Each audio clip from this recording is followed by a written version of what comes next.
Well, welcome, folks. We are live, and I'm gonna leave my tripod. I'm gonna come around, and we're gonna have a creative conversation with Tamir. Thank you for jumping in and actually come around, and your dog is joining us today as well. Sorry about that. She's doing anything but joining us.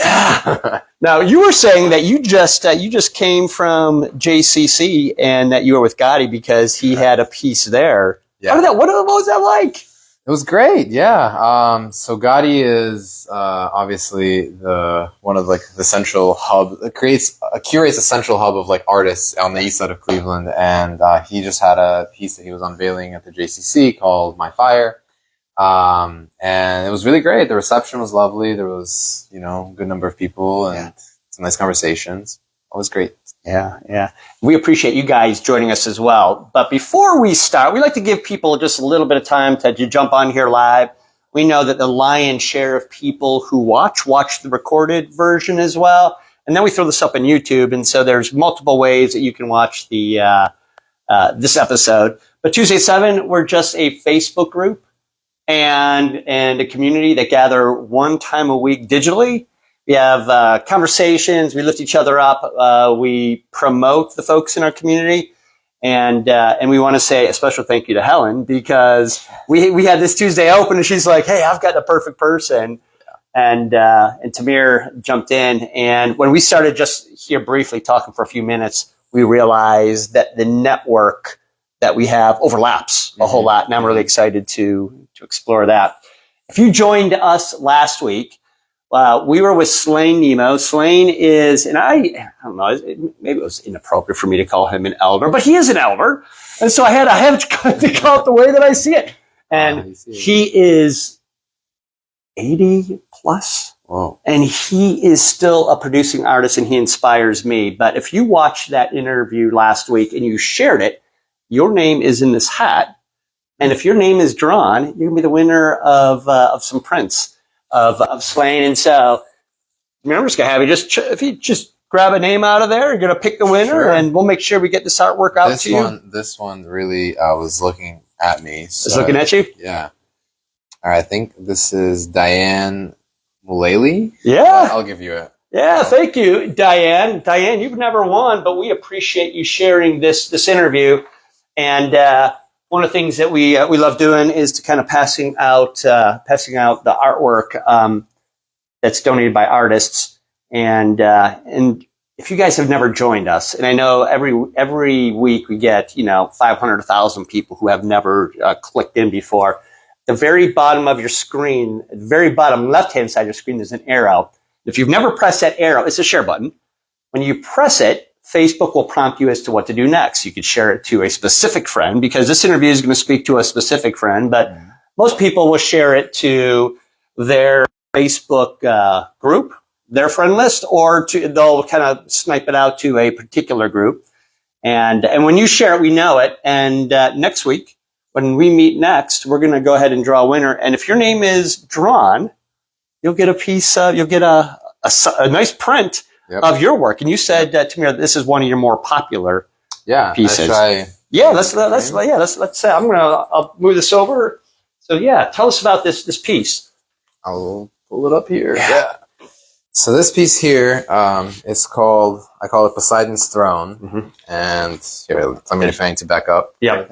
Good. What I'm just trying to do is get, actually, I'm going to spin around this way. All right. Just so I can get out of the light. Sure. Oh, yeah. Perfect. So this piece here, I call it Poseidon's Throne, and this was captured in a very special place called Agênios do Mar in Portugal. And essentially, this is one of the centerpieces of the Thresholds Gallery, which just concluded. It was up at negative space for the entire month of April. But the gallery itself explores kind of the theme of where things meet in architectural context and landscapes, and also just candid moments that I captured while traveling through southern Portugal and Morocco last year. This print, people love it. It's definitely my best-selling one, and so you share this interview, and I guess you'll be the recipient of one of these prints. Yeah. So if you share, we'll know it. We'll put your name in the hat the next time we gather, we'll draw a winner. If your name is drawn, we will get your address and get this printout to you. Thank you. That's a generous giveaway. And I know that some folks have specific frames they like to put things in, and you'll have that opportunity to do so here. But Tamir, where did your creative, and actually I've got a question to ask you, but you were saying that photography is just kind of one medium that you explore as a creative expression. What other mediums? What would you say are kind of maybe your favorites? Sure. So in general, I have a very kind of weird story in that I started college as an electrical engineer, and that's kind of what I graduated with. But along the way, I started missing the creative expression that I was kind of afforded when I was doing a lot of video editing work in high school. And so that led me to starting with doing like video production, one-man video production around Columbus, which is where I was living at the time. And that's what like really introduced me into like this like freelance life. So I think my first and truly like the foundation of my creativity is like video. And that's something that I'm coming back to more and more, I think. But since then I have dabbled with photography as like some portraiture, but really photography kind of became the thing that I just do for myself when I'm traveling. And my professional occupation now is I have a business called Koru Studio, which supports startups and small teams with branding, web design, and development. So all of these are like essentially different kind of like niches of the creative world, but recently, and especially for this Thresholds gallery, it was really great to put all of them together because I was able to leverage these different parts to create that experience. And that was a very rewarding thing. Yeah. I know that folks are going to be like, and when you watch our videos, even in the replays, you'll see that we put a lot of different things in there. So we're going to go back and we're going to go ahead and put your websites out there too. Perfect. So people can then, venture into some of the directions. And if you're one of those small business owners and you're like, I think I might need some help with some branding and some other things. Excellent. Yeah. By the time that we spend, I don't know, half hour, 40 minutes together, you'll probably want to connect with Tamir as well. So you said Thresholds. Yes. Mm-hmm. Was that a recent show of yours? Yes. So Thresholds was the show that I just concluded actually on April 24th. So last Thursday, I took all the pieces down, and it was generously hosted by Gadi Zamir, the one we were just referencing at the beginning of this video, or this interview. And yeah, the show itself is comprised of 22 of my prints that I captured while I was traveling through southern Portugal and Morocco last year. And like I said, it explores these concepts of kind of where things meet. So like in a lot of the works you'll see, the point where like the ocean and land clash like Poseidon's Throne, like it's very violent, like kind of dramatic. In other places, it's more of like a cultural thing where you'll be looking at a print of one in particular that I'm thinking of right now. It's called Past, Present, and Desert. And there you have this vast, like you're in this scene that is just like mostly desert, and on like the horizon you see kind of this cultural threshold of like a man with camels and this group of like tourists, like all the way on the very edge of the frame. So essentially, I'll just say like it's just candid photography that I have curated through, like I had to go through 7,000 of these photos, and like I narrowed it down to 22, and so that's the theme that emerged. Yeah. Yeah. And that's interesting. The question, you had how many thousands? 20? What? How many thousands of photos did you have? 7,000. 7,000 photos. You narrowed it down to 22. Now, when you were out there capturing those images, were you thinking thresholds? Or did that just emerge? Tell us about that process. Yeah, so the theme really did emerge kind of organically through the process of like distilling the 7,000 photos and just looking for like the ones that spoke to me from some kind of like intuitive place, being like, okay, like this one looks like something I want to include in this experience. And then by the time that I had some body of work, I was like, okay, what are the themes that keep coming up? And actually, it was in that print that I just mentioned, the past, present, and desert, where I noticed this like moment of like there's a line almost that you can draw through the scene here, and then I kept noticing that in other pieces as well. So the theme emerged, but the reason why it emerged and the reason why even like this whole show happened in the first place was just because the opportunity to have a show like this was like in one of my first meetings with Gotti, like he was like, hey, you should like do a show at Negative Space. And I was just like, okay, great. I should do that. And the timing right now is funny because I'm leaving to go back to Europe and travel in the next 2 weeks. And so I was like, I have to get this done before. It was also like a great incentive to like go comb through like 7,000 photos because otherwise it would just rotted on some hard drive, maybe never to be seen again. And so this was a great opportunity to just like create and then bring people together and everything that entailed. Yeah. Yeah. Is it so that the emergence of a show like Thresholds that were distilled from 7,000 photos from a vacation, is that a process that you find has repeated in the past? With other trips? Yeah, well, with other trips or other projects. And I would say that like that rings true with me sometimes. I start to create and I'm like, sometimes I even just journal. I journal morning after morning after morning. And I'm like, oh, there's some commonalities here with some things. And I realize that maybe subconsciously or maybe consciously, it kind of creates itself or, it evolves, by looking at commonalities inside your work or inside of writing. Have you ever, again, I know it's a strange question. No, it's actually a great question. Yeah. I love this question. In photography, no. Like it has not emerged in photography before because like I said, photography is something of a hobby and something that I've only recently kind of taken up as like a more serious creative expression. And I think I'm going to continue to invest in it and develop it. But in general, yes, this happens all the time. And this is my favorite part about this whole thing is that like, it's such a leap of faith with every project where like you come into it when you like, I think that this is what I love most about my line of work is that I come in and I just try to find the things that resonate in some given context. Like there's like a sphere, like a world of like information context, whatever that may be. I'm plopped in the middle of it to make sense of it. And through, over time you refine a process of how you get there. But ultimately it's you start and then you don't really know what is going to come out on the other end of it. Even if you are like sometimes, you start a project and you like look at inspiration and it's impossible to recreate the inspiration because like my mind will just take me like, oh, like let's do this and let's do that and let's do that. And by the end of it, it's a completely unrecognizable thing. So yeah, that process of like, I don't know where like I'm going to end up when I'm starting, it repeats itself over and over again. And that's the exciting part. Yeah. I know that there are some folks, although there's only two of us here, we usually have somebody kind of keep an eye on the camera, but we're running a duo tonight.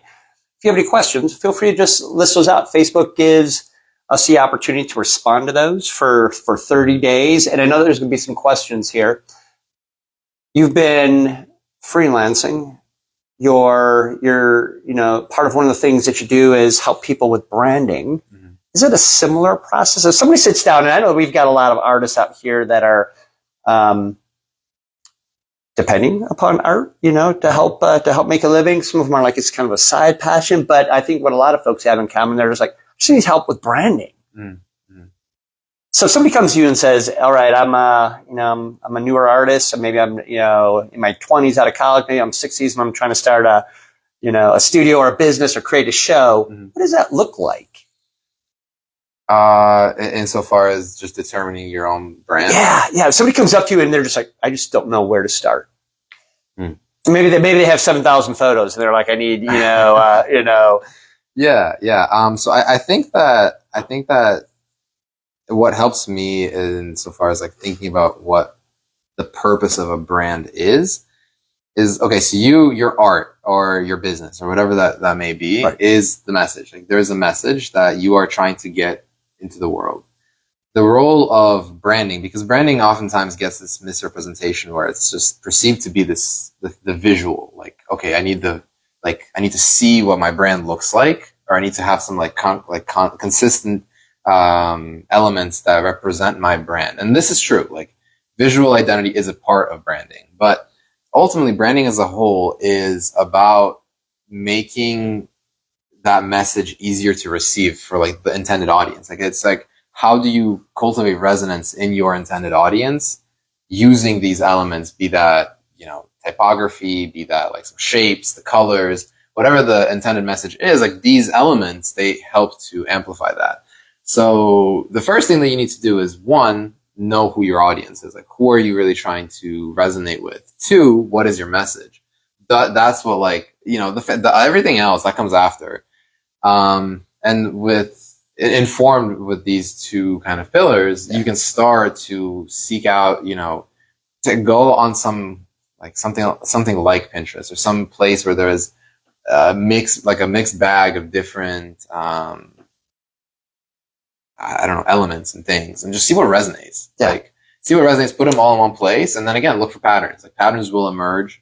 You'll see, like, okay, there's some, like, this message in this, like, my understanding of my audience, like, I think that they would resonate with, like, in a brand that has, like, organic elements and, like, flowy lines, and maybe, like, the text reflects that, or the typography reflects that, and then subsequently the colors reflect that. And then also, like, you have to, you know, down the line, you'll be thinking about, like, how do I speak to them? Because it's not just like how the thing looks, right? It's like what it says. So that's the surface level. I don't want to like go like super deep. I mean, that is golden, because I think that most people, you know, sometimes they need a nudge or just a nugget of golden information across the starting line. And I think the large portion of we artists, you know, might be hesitant to just going, I love it. You know, I've always thought about it. I'm hesitant. I don't like to get in front of a camera. I don't even know what my brand is. I just know I want to get into the race, you know, and sometimes an interview like this, you know, and great information like you helps them cross that starting line and just begin in that race. And we're going to make sure that you have access to, you know, inquiries with Tamir as well. Yeah. Where did it begin? Right. Because, you know, the creative being usually sometimes it pops up, you know, midlife, or maybe, you know, in people's 20s, maybe sometimes it pops up in, you know, 70s or 80s. But I would imagine that you've probably been venturing in a creative space for some time.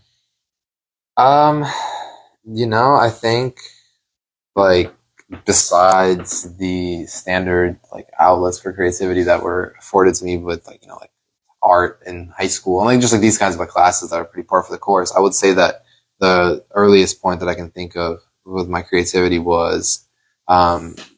Houchin's video editing class. And I laugh because he was at the opening night and he was just like, he was the first person that like put a camera in my hands and was like, this thing can like, you know, help you capture and express yourself. And so that was the start of like that, you know, that's what planted the seed, I think. Yeah. It evolved into, I had a little like, when I started to miss the creative expression, I didn't really know, like at the time I was living in Pittsburgh and I just kind of needed something to, like some videos to chop up. And so I bought this little camera, trusty Canon G7X Mark II, best first camera you can have. And I started like chopping up some footage that I like made like vlogs and I was just like, I was just out and about. I was just like recording, you know? And that was creative. And then like the start into, you know, like I think my creativity kind of got co-opted with like, I am making this into a lifestyle. And it was more so like a means to an end, or like the end was the lifestyle. The end was like the way that I can like provide for myself with this, like, this is how I generate value in the world. And I see that there's value in this. And so that's what like continued the flywheel. But the first like initiation of that said flywheel was being hired to do this like recap video of a 3-week trip to Tanzania, where we like installed solar panels and did this whole project to you know, help create like lighting in a school's dormitory. And it was like this incredible experience, both for like everything that we did there, but also because it was the first time I got paid to do this. And I was like, wait, like people would pay me money? That's awesome. You're there for cause, right? You're creating light, figuratively and literally, on that trip. Yeah, I guess so. And it was great. Like the money though, like I made from that video was just to fund the trip itself. Ultimately, like it was just like, hey, like I can't afford this otherwise, please. But then it like led to like doing more client work, and then eventually, like when COVID happened, I switched over into like design and like web design and development. Yeah, and there it was like self taught, and that's the creative path. Formal education and engineering. You pivoted. That's a word. I know that word is overused, but you pivoted, right? I mean, and COVID happened, and you find yourself in a space like what has your life looked like since the time that you moved into web design, and at that first moment where you're like, all right, well, I'm going to take a different detour here. How has that changed from 2020 to present day, or 5 or 6 years in? Yeah. So it started off like the reason I even went into like the web design sphere in the first place was because I needed a like website for my photo and video work, and so I created this. My tool of choice is Webflow. I highly recommend it. It's amazing. That's what I use all these years later, and it's like, grown and evolved with me too, which is really cool. Yeah, really nice. And yeah, so at the time I just like made myself a simple little website, and then a friend was like, hey, we kind of could use a simple little website too. Well, how do you feel about making this one? And I was like, yeah, sure. And then, he put me in touch with some of his family, and they made them a couple websites. And then I got really lucky because a few of my friends who I went to school with, they moved out west and they started working on startup related things. And they kind of pulled me into this stratosphere where I then got connected with different folks out there. And I was working for about 2 years as a freelance / contractor type for this organization that like was essentially a gathering place for early stage startup founders to work together, co-live, and launch their ventures ultimately. From after that company kind of ceased to exist, I ventured out into my own thing and I started Koru Studio. And so I've been on that path for about over 2 years now. Not without its challenges, for sure, But yeah, I feel like 2 years in, I have some like vision of what I want it to become. I understand kind of like some of the pieces better now.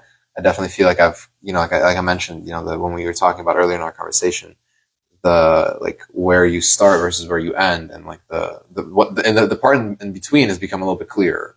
And that's process. And to the point where I've actually been like complimented for my process by a client recently. I was just like, well, look at that. I guess I do have a process. So that's kind of how that's evolved, and it continues to evolve. And every client that I work with, like it's an iteration towards just improving the process, improving the output, and getting better. So yeah. What does the word courage mean to you? The word courage, funny you should ask that. And I know exactly why you asked that. And so to bring the audience in on this is, I mean, there is, and I know this, I've seen, it's kind of so you start to see some commonalities, but yeah, I've seen the word courage pop up a few times just in the past 10 minutes. Absolutely. And usually when that happens, there's a reason, sure. Right? No, where Roger saw courage, maybe for the first time when he walked in, was in my bathroom. On my bathroom mirror, there's a stick-it note or a post-it note with just one word that says courage on it. And the idea is I'm like borrowing it from this book, The Courage to be Disliked. And the idea there is that like all of like life and everything that's available to you, it's not a matter of like, it's just a matter of courage. Like you have to be courageous in choosing your own happiness and choosing your own, joy and all of these things and how you approach each day. And courage can look like a lot of things. Courage is like, it doesn't have to be grandiose. Like I think courage gets this like rap of like, oh my God, it's this like grandiose and like big thing. You have to be courageous. No, courage is knowing that you're feeling overwhelmed about a certain task or set of tasks and still doing them, like showing up and continuously like just being like starting the work before you know what it's going to like look like or like how it will evolve or what you need to do that day. That's courage to me. Yeah. But yeah, and this book, the Courage to be Disliked, which was just held up, It's a great book. It is based on the teachings of this guy Alfred Adler, who was a student of Freud's, and his teachings are different than the sort of like standard Freudian psychology, which is great. I won't like go too far into it, but in it basically it talks about this idea that, like, it's your job to show up authentically, courageously, in your authenticity, and then, like, you won't be liked by everybody, and that's kind of the point. But, like, this courageous way of living that is authentic and true to you will attract the right people to you, will forge these right connections, and bring the right people into your life. And I can tell by, like, the fact that we're sitting here having this conversation that this works, because since moving to Cleveland, I, like, really started with a very, like, it was a fresh start. No, like, real social, like, I graduated from high school here, but, like, a lot of my friends have already moved to different places, or I was just starting, like, in a very new phase of my life here. And since then, like, I've been brought into these different circles, like, through, like, trying dancing and trying to do more, like, photography and this creative expression this journey that I've been on. And I think all of these things ultimately, like, they are small, like, acts of courage. And so the reason why I'm so fixated on that word is because I just think that it's awesome to choose one word for it, like, the year. And in the beginning of 25, I chose courage as my word for the year, where, like, in years past it was different. Yeah. So that's on the word courage. We appreciate you you sharing that book. That might be one that I add to my I've got a stack of books that I'm reading, and so, I've been blessed to have several friends that have written books, and I'm like, let's finish their book. Yeah. But that one caught my eye. One of the books that I am down to, like, the final 10 pages. I've been reading it slow with great reason, is Rick Rubin's The Creative Act of Being. Yes. And one of the things that resonates with me from his writing is the audience is last. And I mean, the audience, I take that as just like a general term, like, right? I mean, to be courageous, to be authentic, to be who we are, without worry about how we're perceived, and that's courage. And I see that, pop up in my life all the time. That's why it popped up, for me as well. For sure. I know that, that your travels, right? Because your photography, I mean, a lot of it is from faraway places, international, what's the draw behind that? Is it the experience? Is it the photography? Are you connecting with people internationally? How does that happen? What is the draw to travel? Yeah. Or like to, yeah. I mean, I think in large part, the draw is just to be in warm places next to water. If I'm being fully honest with you, that is the bottom line. I'm an ocean person. When I went to Morocco, my goal was to learn how to surf, and I did. And the photography was just what I was doing, like, in passing. Yeah. Also, like, I was just like, can't surf the entire day, so you got to do something else. So photography. But no, the draw to travel is just, I think that it's just the people that you meet along the way. Like, I think it's all about kind of like the connection that, like, you have with people. And it's like, it's so corny. Like, it's like everybody would, I think, like, a lot of people have this answer, and it's just true. Like, you get to experience meeting a person, halfway across the world, and you, like, this or that reason, just, like, wish them nothing but the best. And that connection is, like, it's forged, like, here and when you're traveling and things like that. But I think when you're traveling, it's just it just kind of comes to you more intrinsically, I guess. Yeah. So that's part of it. And then also just, like, seeing beautiful things. I think that we have a crisis of aesthetic in America, where, like, a lot of our buildings, a lot of our, like, the day-to-day kind of things that we see, it just isn't super aesthetic. And you can find a lot more aesthetic things in these different places if you travel with intention to see that. Cleveland is really flat, and so if you travel, you can go see mountains. I don't know.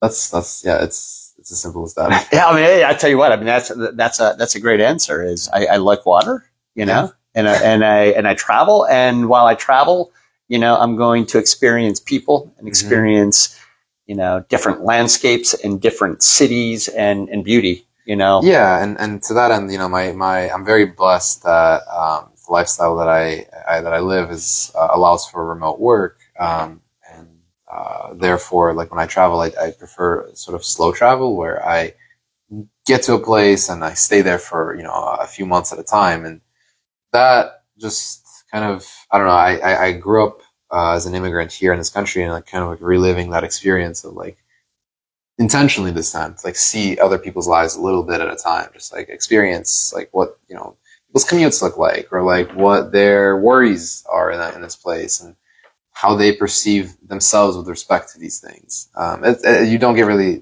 have that opportunity when you like run through a place. And so to me, my preferred mode of travel is like slow travel. Yeah. But yeah, that's just anyway on intentionality and the way that I prefer to travel. Yeah. Yeah. Here's a strange question. Sure. Landscape or portrait? Oh man. Damn. That's a question, isn't it? Puzzle like this. Landscape. Oh my god. Or Okay, portrait? for photography or for video? Um, I'm fully stalling. I need you to answer. yeah. So let's say video, and the reason being is we start off our conversation. I'm like, Yeah. Facebook keeps pulling the rug out from us. We used to go landscape, and I love going landscape because I could capture this entire room. Yeah. Landscape, and I could cast it up to the television. I could watch it on the big screen, and now they force us portrait. And I don't know that I like it for this, but so video. So Yeah, for video first. Landscape every time for sure, because you just get to try I think you just have so much more sort of control over the composition at that point. You have so much more intentionality that you can bring to the composition when you're shooting landscape. And the same can be true of photography, but I think that with photography, I find myself gravitating towards shooting in portrait, even if it's not portraits of people. It doesn't have to be portraiture explicitly, but I do find myself gravitating towards shooting in portrait when I'm shooting photography more. Yeah. I can't explain that. I'm not really sure why that is, but it just feels kind of right. But my show is mostly landscape photography because it's just, again, it's a richer experience, I think. Yeah. But for myself, I like to shoot portrait. I mean, thank you for sharing that question. It's the first time I've asked it in 7.5 years, but I asked it because my mind was inquiring, and the important part is if you've missed the beginning of our interview, at the very bottom left-hand side of your screen, there's an arrow. When you press that arrow, you have the opportunity to share, and that's that maybe that's kind of like the price of participating is just sharing the video, because the data shows that every single time that you hit that share button, 100 people can be inspired by this interview.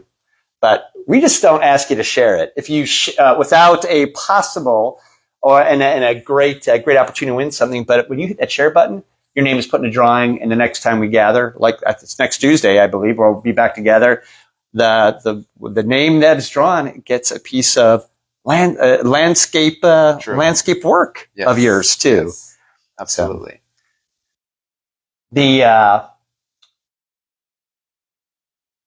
So, things move so fast in terms of technology. Over the past 5 years, you've done a lot.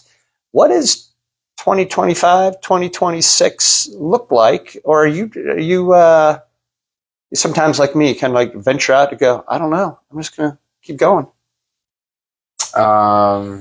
In the sense of just general. Creative work. Sure. Hope. Yeah. Well, the hope, and I think this kind of there's like two pieces, right? I think about my life in this like the core studio way, where it's my professional work that I've been working on for the better part of 2.5 almost years now. There, I think I'm finally at the place where I'm recognizing that I want to start kind of like making an intentional effort to build a bigger team around myself. And the way that I see that starting is like creating this collective, what I'm calling the Koru Collective, which is, I've been very fortunate in the like 5 years that I've been doing this to come across incredibly talented individuals who are also kind of freelance or they work by themselves mostly. And to put, people under one roof like that will be really impactful. And my goal is to empower people solving the climate challenge, and apply like these brilliant people all like at that. So I hope more of that.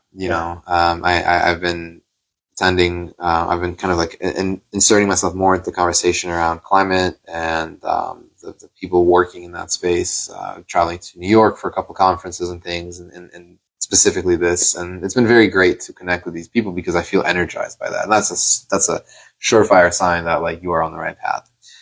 Insofar as photography, I just launched my store. I just launched this like TamirProductions.com. It's been dormant for 7 years. This domain that I've owned, but I've just relaunched it, and I'm really excited to keep building on that. I realized that I have this like a very unique set of tools at my disposal, and so like this website is really just like an e-commerce like front that storefront rather, that like I can just sell like my work on, and like I can write about what I want to write on. Just like it's a place for all of these, seemingly disconnected parts of my life to like come together under one roof. And I'm really excited to keep developing that.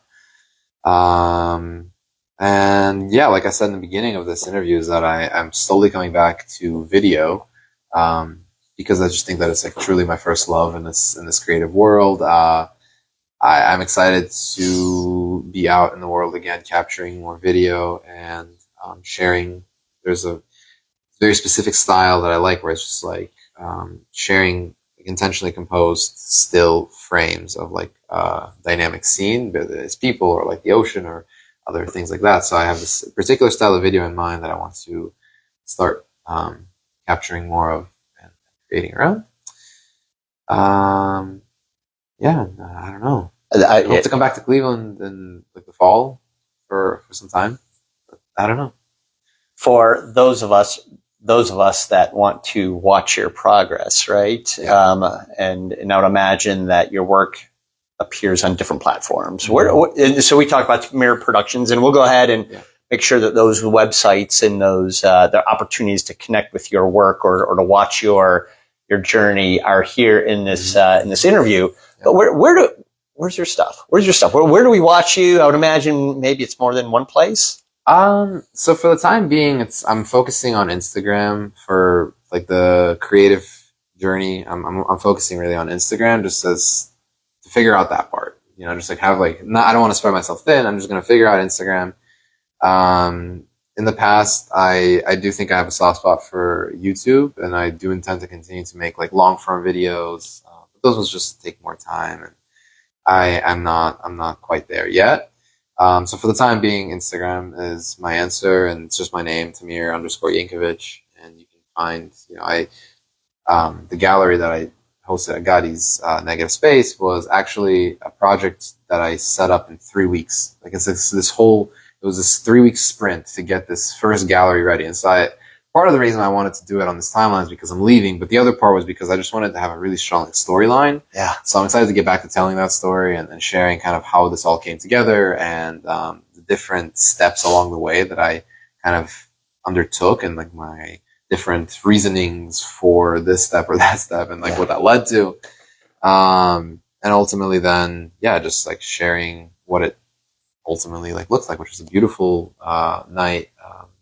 The opening night it blew me away. Like there was, I think like in the 3 hours that we were going, it was like maybe like 60 people that stopped by, and there was music, and it was great. It was just such a like wholesome and comprehensive experience that I will cherish for like the rest of my life. And it inspires me to do more such experiences, realizing that like that might be the true medium, is like cultivating experience, and how all of these other pieces that I'm just like, I know how to put together under one entity, they are just the supporting building blocks, but the experience is the medium. So you had more of that. 3 weeks from the time. What was it from the time that you said, okay, let's do it, to the time that your show was up? 3 weeks. Yeah, I was at Gadi's Negative Space a Thursday, whatever that was, like March 12th. I think I don't know if it's Thursday, honestly, but yeah, it was 3 weeks from the second Thursday of March, I believe. Yeah, where I was like, all right, Gotti, this is the date that I'm going to choose, like April 3rd. Let's do it. Yeah. Yeah, and then from that point, it was just like getting everything set up. The courage to sprint the challenge, to hang your work, to tell a story, to scour through images and thoughts and come up with a common a common thing. 3 weeks. That's pretty inspiring. Yeah, and it's fast turnaround. I would imagine there's a lot of folks out here that as we kind of round third and we're kind of finishing out our interview, they're going to be asking questions, and we appreciate your questions. Just put them in the comments here. A lot of folks are saying, all right, I think I'm inspired to cross the starting line. Maybe I'll contact, Tamir to help, guide me along the way. But even just by example, to say, sometimes you just got to do it. You just got to do it. And you're going to be sleepless at times. You're going to spend some money that maybe you weren't planning on spending. But at the other side, to cross the finish line of this project yields something unexpected. Yeah. Maybe life-changing. Comment on that, crossing the finish line of this. Yeah. That was a surreal experience because, you're spot on. Those like last 3 days before the gallery, it was just nonstop. Like, I felt like every day had there was go the entire day. Like something, there was just things I had to get done, and through all this whole experience, I knew this was my first gallery. I knew that things would fall through the cracks, and it just wasn't going to be perfect. And that you have to accept that, because perfectionism will keep you from starting. You'll just be thinking about all the things that can go wrong. Forget that. The last 3 days were brutal, and even the first 30 minutes of the show itself, I was like, there's a video out there of me with my one of my close friends, Brandon. He's I have this roll of tape, and he's cutting it off and rolling it into little tubes as I'm sticking names onto the pieces. And the gallery's already live, So anyway, it was chaos for sure. But the feeling at the end of it, and this, I'll share this picture with you that I would love for you to just share with people, because it just captures the essence of this moment. Yeah. It's me sitting on the bench with my recent friend, AJ. And she's a great person, a really wonderful soul. And we're just sitting there, and I'm telling her, I'm like, AJ, I feel like I'm living someone else's life. It was the realization that it was sheer, it was me taking on this opportunity, being, going for 3 weeks, just creating this experience that brought all these people here, and I don't know, gave them something to look at, gave them these conversations. And what stood out to me was that, there was a lot of people that commented on this. They were I love that the people here are of such, they feel authentic, and they feel this high caliber of individual. And I was just really moved by that, because I was that's wonderful to hear that I am able to curate people around my life in such a way that people meet each other and they create connections, and you get these kind of second order effects. Yeah. And so to me, I'm sitting there at the end of this event, and I'm just man, this is the largest thing I've ever done. And I think that I hope to go on and do these kinds of events more, and maybe a bigger scale, and with funding, obviously, things really, you can do some creative things. But even then, it's just I've never done anything at this scale. And it's just I was telling AJ, I was this is not my life. I never would have identified as an organizer of, events or whatever. But then it's undeniably a part of me now, because I did this. And so that feeling was just surreal. And it was just it was this moment of stillness, everything in my mind, was still go. And then everything around was just there was nobody left. It was, I remember thinking that I I hadn't considered who would be the last person that sits next to me when this is all said and done. Yeah. And it was AJ, and it was wonderful that it was AJ. And we just got to share this moment of where I was just surrounded by this feeling of what the hell just happened. Yeah. And it just, I do think that I think life-changing can be it feels dramatic to say, but it really was life-changing in the sense that it brought me closer to realizing that creating experiences, intentional experiences for people, bringing people together is a part of my purpose, and I'm very excited to know that. Yeah. Do you have that image of you and AJ? I do. I have it on my phone. I'll send it to you. Why don't you pull it up? I'll bet you we could capture that. Are you able to pull it up? I don't know. And then that's okay if you don't, because you'll send it to me. I would rather just send it to you, and we can overlay it on the finished version. I just don't really know how to find it. It's like somewhere in there, you know? Yeah, that sounds good. But we appreciate you sharing that, because I think sprinting, curating a show, it gives you a great perspective at curating a life. And that's something that we appreciate you sharing with us. Guys, we know that you're inspired by this, and maybe inspired, maybe courage is going to be your word for the rest of the year. But Tamir, we appreciate you sharing your story with us. Is there anything that I forgot to ask that's important to capture here? No, I think you did a great job. This is very fun. I don't have anything else that I can think of adding. Well, if I remember, or if there's something that we have a question and you want maybe some direction from Tamir, just throw it in the comments. For sure. We'll go ahead and put the website. We'll go ahead and put the Instagram, connection there. And guys, we appreciate you joining us today. And again, we're going to encourage you to share. It is almost May 2025. Almost May. It's going to be May 2 days. 2 days. Yeah. So we date stamp this. So if you're watching this in a decade and you're looking back, and Tamir's going to look back and go, man, that was the first show. Now I've done 10 shows or 20 shows. We'll celebrate that together. And we appreciate you guys joining us too. We want to celebrate the community.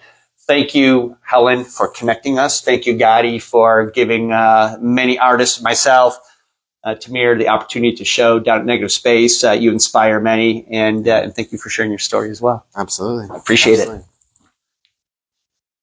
All right. That was a great one. Thank you.